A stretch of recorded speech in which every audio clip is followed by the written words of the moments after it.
Assalamualaikum guys. Hai, selamat petang. Selamat hari hujung minggu. Hari ni hari Ahad, besok hari Senin. Besok kita kerja. Hari ni hari Ahad pun kerja juga. Okey. Parking sini kosong. Saya tengah menunggu kedatangan customer. Parking ni customer akan masuk sini dan lepas tu kita nak bagi kereta baru. Kereta Pro 2 Alza yang dibeli oleh Puan Fazilah. Dia beli kereta Pro 2 Alza 2018. Dia trade in dengan Azmi. Dia ambil lagi satu Alza baru. Cuma kali ni color dia berubah. So, kereta dimiliki oleh Puan Fazilah.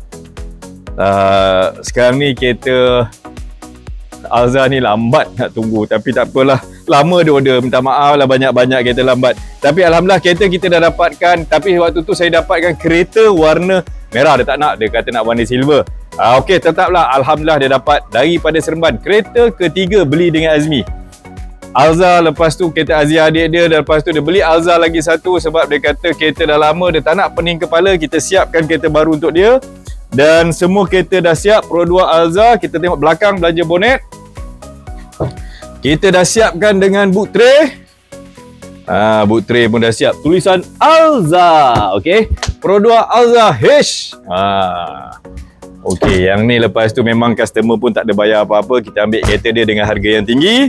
So, kereta kita dah siapkan. Kita tunggu kedatangan customer saya. Terima kasih Fazilah, support komisen saya milik anda. Kereta memang selesa untuk keluarga. 017-622-3458 Azmi. Alright. Jangan kata abang tak payung. Dengar sini baik-baik.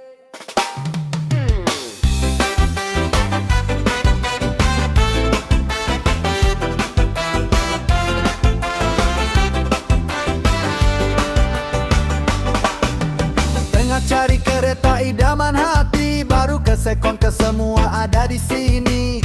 Proton Pro 2 semua boleh jadi. Honda Toyota confirm puas hati. Kenapa bayar lebih kalau boleh jimat? Servis laju semua jadi cepat. Trade in tinggi, jangan risau lagi. Abang Azmi ada confirm jadi. Assalamualaikum guys. Hai, selamat petang. Hari ni kita nak serahkan ni kunci kereta Rama Pro 2 Alza. Okey. Ni keretanya macam saya cakap tadi, parking kosong, parking dah masuk. Kereta ni kita beli dan ini dia. Owner dia trade in dengan kami. Puan Fazilah bersama dengan suami, apa khabar? Sihat Alhamdulillah. So Puan Fazilah, betul ke kereta ni nak trade in dengan Azmi ni?